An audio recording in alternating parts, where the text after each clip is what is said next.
No matter how you move, get it done. No matter how you move, get it done. No matter how you move, get it done. No matter how you move, get it done. Okay, people, so I'd be lying to you if I told you that I was this big connoisseur of action cartoons that have come out within the last couple years. I'd be lying, just being honest, because I'm not that invested in American animation. Some of the animated TV shows that I have watched that is, cartoons, so to speak, from America is really like Rick and Morty. Like Rick and Morty, you can't tell me nothing wrong about that. I love me some Rick and Morty. But in terms of action stuff, aside from like direct-to-video things of like, Batman, Superman, Justice League, DC stuff, for the most part, I'm not that in tune with action cartoons that come out on TV or anything like that. But I can say, in terms of from what I have seen in the last, let's just say, decade or so, or just in general for American animation, this show, Invincible, Amazon Prime show, mind you, Invincible, 8 episodes. Wow. Absolutely wow. I'm going to tell you right now that, because y'all know, obviously, I'm an anime guy. Hello. But in terms of things that can give anime a run for its money, Invincible. Now, in case you don't know about Invincible, despite the fact that I feel like I'm underselling it by calling it a superhero show, that is kind of what it revolves around. Like, it's a superhero-filled world and things of that nature. But, like, if we're comparing it in terms of against, like, an anime, right? And I'm not really trying to sell you, per se. I'm more so just, like, very passionate about this. But, obviously My Hero Academia is the big superhero anime that's been around for a while. One Punch Man had it for a little bit, but, season 2 kind of dropped the ball for a lot of people. But My Hero Academia is that superhero anime. And if you're putting Invincible up against My Hero Academia, let's just say what's going on right now, because I'll be honest with you, My Hero Academia's anime right now with this season in particular, it hasn't been the greatest. I've even been on record on Twitter, not to bash the series. Let me finish before you get upset. I'm saying this is probably the slowest start to any season of My Hero Academia's anime. This is one of the worst ways to start it because we're in kind of like a class training session and things like that. And honestly, where we're at in the game right now in terms of the story of My Hero Academia, that's just not really what we would expect considering these kids have been through some real life shit. So you go into some classroom stuff, it kind of just feels like it doesn't fit the mold for this anymore. Thankfully, I'm a manga reader and I know about the halfway mark of season 5, it's probably going to turn into the best season of My Hero Academia. Like the second half of this season, if it does what I think it's going to do, is going to be my favorite. It's going to be the best thus far because there's something that's going to be even grander down the road. In fact, once we get past this stuff, My Hero Academia is going to just keep getting better and better and better. But in terms of where we're at right now, I've kind of been a little bit like, yeah, I can't really watch this right now. Call me back when we get to we'll just call it My Villain Academia. But I guess that's kind of telling to a certain degree because the second half of this is going to be mainly primarily focused in on villains, destruction, all sorts of crazy shit. And you go to a series like Invincible and fam, when I'm telling you, I feel like Invincible to a certain degree even this season because it dropped, just recently. It kind of stole some of My Hero's thunder because a lot of people, they were tuning in from My Hero and then Invincible dropped and all I kept seeing is Invincible everywhere. Memes, people talking about it, people ranting about characters, people just going crazy about Invincible. And when I tell you that the hype is legit, the hype is justified, it is. I mean, when's the last time you really seen ForneverWorld talking about some, American cartoons, American animation? Like, that should tell you something as well. Now, in case you don't know about Invincible, 8-episode series on Amazon Prime. It's written by Robert Kirkman based off his original comic. You don't know who Robert Kirkman is? You probably don't know about The Walking Dead. But if you're thinking like quality-wise, because I know The Walking Dead went downhill after a while, like no, Invincible at the very least with this first season is nothing like that because, my God. Because where you start off, it's basically surrounding this character. His name is Mark. He's in a superhero-filled world. There's this group, they're like the Guardians of the World. They're kind of pretty much for the most part like a spoof almost of the Justice League. It starts off at the very least with the first episode as a typical, superhero filled story, things like that. And I'll be honest with you because we will be talking about spoilers. Up until towards the end of the first episode, it feels like it's really just an introduction. Like the series doesn't start until the very end of the first episode, if I'm being real. Like the first episode, a lot of it is set up and a lot of it just feels like, okay, it's kind of cool. He's in a superhero world. He wants to be a hero like his dad because Mark's father is Omni-Man and he's pretty much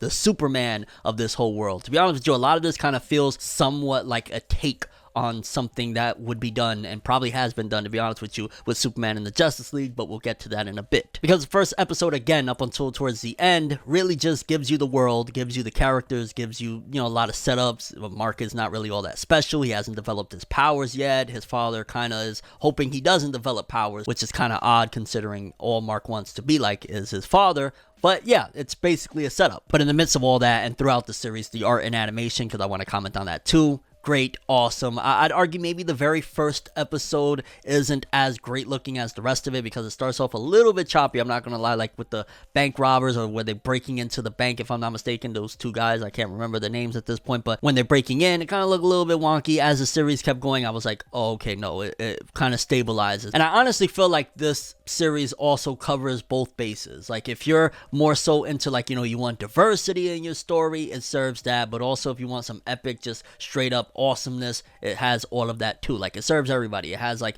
the main character, his girlfriend is black, he has a gay best friend, but it doesn't feel forced, at least for me anyway. I didn't feel like it felt forced, like, oh, because the main character himself, I believe he's like half Korean, he's half Korean, his girlfriend's black, his best friend's gay, and none of it felt like, oh, they're pushing it or it feels forced. Like, probably it was inserted because, if I'm not mistaken, his girlfriend in the original comic was white, so they kind of switched that up, but again, it kind of felt almost like a breath of fresh air, because it really wasn't focusing in on those things as like issues. It was just like, oh shit, there's a little bit of representation for everybody without actually saying it. Which, if you're gonna do those things, do it like this. Although we will talk about that as well, because there's a little bit of a controversy with the fandom about his girlfriend Amber, but yeah. And I guess right there, if you want, I'm just gonna tell you, it gets an 11 out of 10 for me this first season at the very least. Like, go watch it. The best animated series I've seen from an American cartoon in decades, honestly. Like, I would put it up there with some of my favorites of, like, Batman Beyond and things like that, which, funny enough, the main character vocally sounds like Terry McGinnis Batman Beyond, but I believe he's actually played by one of the actors from The Walking Dead, if I'm not mistaken. But yeah, spoiler time.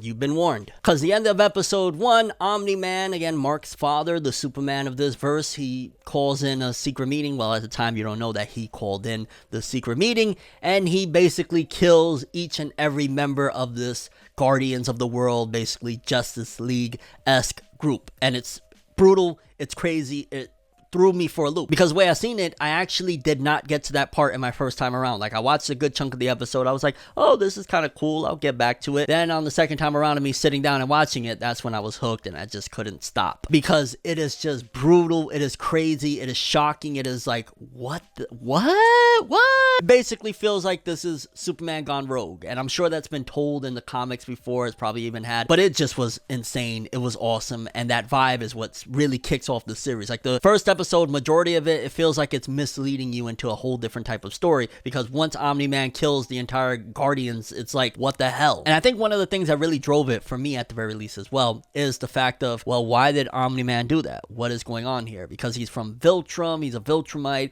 basically he's, put on this facade to his wife and his son all these years that, oh no, Viltrum, we're great people, we're good people, I came over here to basically help this world and things like that. Like, he misled them into thinking his homeland is just this righteous place and whatnot, and that's why he's a good person. You don't really realize until towards the end that Omni-Man is an absolute piece of shit. Like, he's a horrible freaking, I was gonna say human being, just a horrible living being. Those goddamn Viltrumoids. So you have all of that. Again, you have Mark's story, like a coming of age, because still throughout the majority of the story up until towards like the last couple episodes, he doesn't even know the whole mystery that's going on with the government trying to, close in on his father being the murderer of the Guardians, because he set it all up.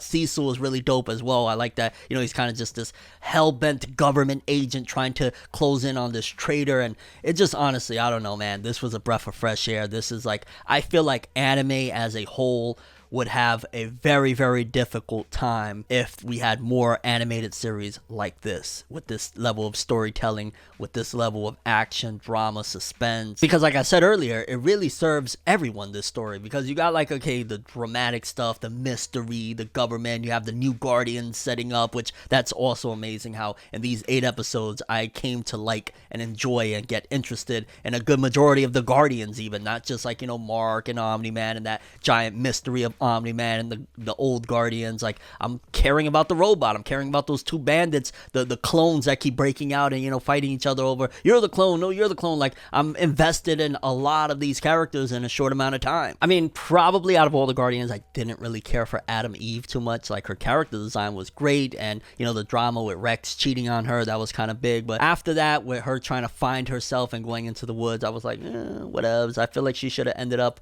or she should have started off at the very least dating Mark or something like that, because that was another problem that a lot of fandom had. And hot take here, and I know probably every comment is going to be about this. Please don't, like, bombard me with the comments about this. I have a little bit of a different take on Amber, because while I was watching this, I kind of got spoiled. At the very least, I thought that Amber was going to be like this big deal. Like, people were telling me, oh, wait till you finish this, you're gonna hate Amber. So I'm thinking I'm gonna hate Amber in terms of like how I hate Rachel from the Tower of God, or how I hate Multi from Shield Hero. Like, that's what I'm thinking. I'm waiting, I'm watching every episode, like, what is Amber gonna do? She's gonna do something. She's gonna bone Omni-Man. Like, what is she gonna do? And towards the end of it, I realized, so people hate her because she was a fed up girlfriend, and there was a little bit of questionable writing on certain aspects. Like, because honestly, it just felt like a very realistic relationship of sometimes a woman will be scorned and angry, and especially she'll get fed up with your lies, and even though she knows about your lies and she could have easily solved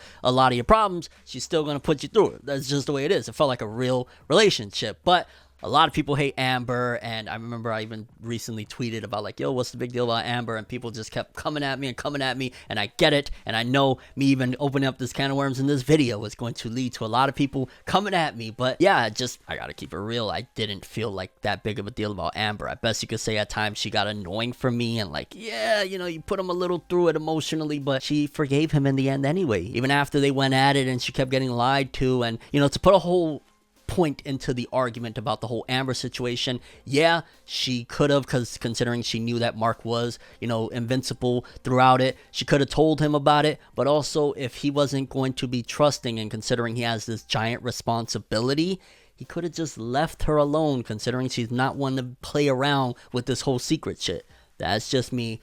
But yeah, please don't kill me. And I'll be honest with you, the final two episodes, especially the second to last episode when Omni-Man's secret gets revealed to Mark, one of my favorite pieces of animation, one of my favorite story twists in recent times. I was just like, yo, when Omni-Man just keeps beating the dog shit out of Mark, traumatizing him, grabbing his head and smashing him through the train, watching people die, which they don't pull no punches about death in this one either. Characters that you love will die. It won't feel like it's contrived or anything like that. Millions of civilians, well, not millions, but a lot of freaking civilians will die right in front of you. It's not like, oh, you know, one, like, no, you will see a lot of deaths, which again makes it feel more realistic considering there's alien invasions and all sorts of shit. And that moment when Omni-Man, after he beat the living tar out of his son and his teeth were on the ground and everything, and he thinks back to when his son was a child, because, you know, he's battling his alien heritage of what he ultimately is versus what he's become in this short amount of time living as a human with his wife and his son.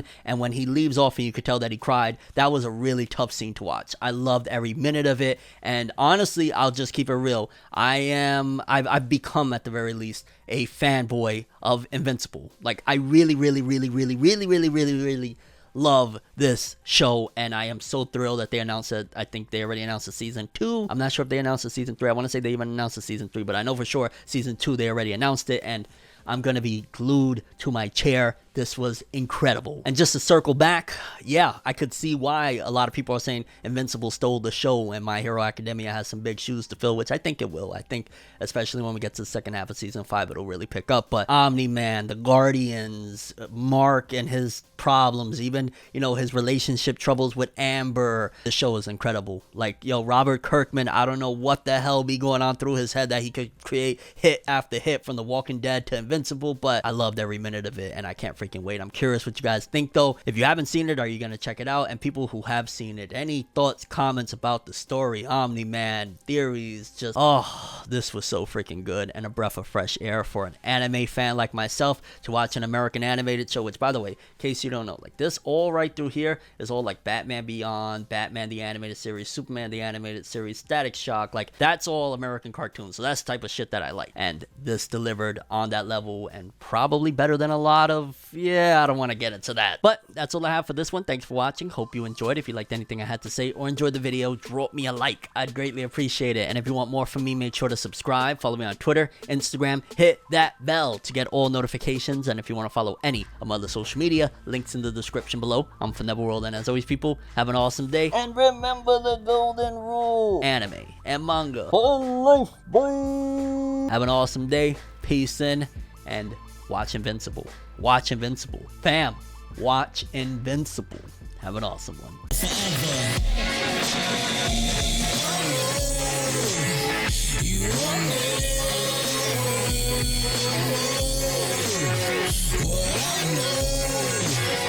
So just go to